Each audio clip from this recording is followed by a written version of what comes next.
করতোয়ার আজকের এই 50 বছর পূর্তি অনুষ্ঠান প্রতিষ্ঠাবার্ষিকী 51তে পা দিয়েছে।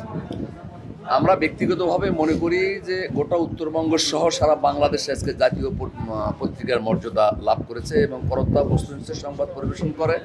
আমরা বিশ্বাস করি যে করতোয়া আগামী দিনে আরও আমাদের বর্তমান সরকার মাননীয় প্রধানমন্ত্রী তারেক রহমানের যে কর্মসূচিগুলো দিয়েছেন এবং এই দেশকে এগিয়ে নিয়ে যাওয়ার জন্য উনি যে অক্লান্ত পরিশ্রম করছেন, করতোয়া পত্রিকার মাধ্যমে বস্তুনিষ্ঠ সংবাদ পরিবেশন হবে এবং সরকারকে সহযোগিতা দেবে।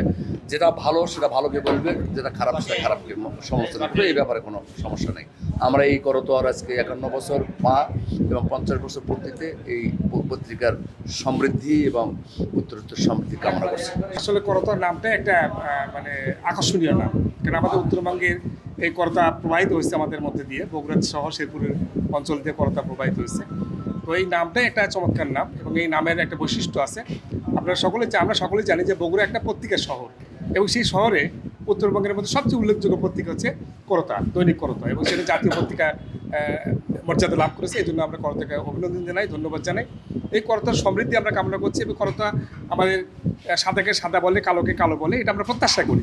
আমরা চাই যে বর্তমান যে সরকার পরিচালিত হচ্ছে তারেক রহমানের নেতৃত্বে, বগুড়ার সন্তান তারেক রহমান, এবং তার কাজগুলোকে করতোয়া ব্যাপকভাবে প্রচার করবেন এবং ভালো যেগুলো সেগুলো তারা ভালো বলবেন, খারাপ যেটা সেটা তারা খারাপ বলবেন। এটা তাদের কাছে আমরা প্রত্যাশা করি। আজকের এই প্রতিষ্ঠা বার্ষিকীতে করতোয়াকে আমরা বিশেষভাবে স্মরণ করে তার সমৃদ্ধি কামনা করছি। ধন্যবাদ। জাতীয় অর্থাৎ আমার সারা দেশের যে বড় বড় যে খবরগুলো, সেটা সারা দেশের মানুষ একটি পত্রিকার মাধ্যমে যখন নিয়মিত বস্তুনিষ্ঠ সংবাদ পায় সেটাকে বলা হয় জাতীয়। আর করতোয়া বেশি সমৃদ্ধি লাভ করেছে উত্তরবঙ্গের কাছে মফস্বলের খবরের জন্য, কারণ আমাদের গ্রাম অঞ্চলের যে সমস্যাগুলো, যে ঘটনাগুলো ঘটে, সেই কথাগুলো আমরা করতোয়ার মাধ্যমে জানতে পারি। এক সময় তো এই ইলেকট্রিক মিডিয়া ছিল না, ভিডিও ব্যাপারটা ছিল না, তখন আমরা প্রিন্ট মিডিয়ার উপরই ভরসা ছিল যে সকালে ঘুম থেকে উঠে এক কাপ চায়ের সাথে আমার উত্তরবঙ্গের মফস্বলের খবরটা দেখার জন্য আমরা প্রথম চয়েস ছিল করতোয়া। করতোয়া খুললেই আমার উত্তরবঙ্গের বিভিন্ন শহরে আমাদের সামাজিক অবস্থান, আপনাদের রাজনৈতিক অবস্থান, আইন শৃঙ্খলার অবস্থান আমরা নিশ্চিন্তে জানতে পারতাম। এই জন্য করতোয়া আরও বেশি সমৃদ্ধি লাভ করেছে মফস্বল খবরের জন্য। জাতীয় মানটা করেছে কখন? জাতীয়তা মানটা হয়েছে এইরকম যে অন্যান্য যে পত্রিকা আছে তার সাথে সমভাবে একটা প্রতিযোগিতামূলক খবর পরিবেশনের মাধ্যমে করতোয়া তার নিজের জাতীয় পর্যায়ের মর্যাদা লাভ করেছে। এটা আমরা উত্তরবঙ্গবাসী হিসেবে, বিশেষ করে বগুড়ার সন্তান হিসাবে এটাতে আমরা গর্বিত।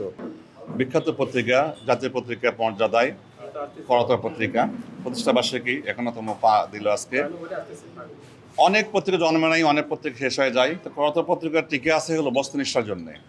আগামী দিনে আমরা আশা করব যে মাননীয় প্রধানমন্ত্রী জনাব তারেক রহমানের দেশ পরিবর্তনের যে একটি অঙ্গীকার উনি করেছেন, যা কর্মসূচি দিয়েছেন বিভিন্ন রকমের, সেগুলোর সাথে সেই কর্মসূচির সঙ্গে করতোয়া ভালো পত্রিকা এবং ভালো নিউজ কভার করবে এটা আমি আশা করি। কারণ বিগত ফ্যাসিস্ট সরকারের সময়ে পত্রিকা ধ্বংস হচ্ছে মালিকানার জন্যে, সাংবাদিক ধ্বংস হচ্ছে লোভের কারণে, সর্বোপরি মানুষ ধ্বংস হয়েছে, আমার দেশ গণতন্ত্র ধ্বংস হয়েছে এই সাংবাদিকতার অনেকগুলো কারণ মিলে। আজকে হয়তো এতগুলো বলা সম্ভব না, তবে আগামী দিনে যাতে করে এই সরকারকে সহযোগিতামূলক, দেশের সহযোগিতামূলক, গণতন্ত্রের সহযোগিতামূলক পত্রিকাগুলো সঠিক, সত্য, নিষ্ঠাবান নিউজ আপনারা প্রকাশ করবেন। আচ্ছা, সত্যি গর্বের বিষয় যে একটি পত্রিকা যখন 50 বছর পূর্তি করে 51 বছরে পদার্পণ করে, এটাই সত্যি একটি গর্বের বিষয়। আর করতোয়া হলো গণমানুষের পত্রিকা, গণমানুষ যা চায় করতোয়া তাই দেয়। এই কারণেই আজকে করতোয়ার এই অবস্থান। তো আমি প্রতিনিধি হিসেবে আমিও গর্ববোধ করি এই কারণে যে আমি যখন শেরপুরের সংবাদ পরিবেশন করি, সত্য সংবাদ এবং গণমানুষের কথা যখন আমি লিখি, সেগুলো তারা খুব যত্ন সহকারে সেটা প্রকাশ করে। তো আমি আশা করি, প্রত্যাশা করি যে করতোয়া আরও অনেক দূর এগিয়ে যাবে এবং মানুষের কথা বলা তারা অব্যাহত রাখবে।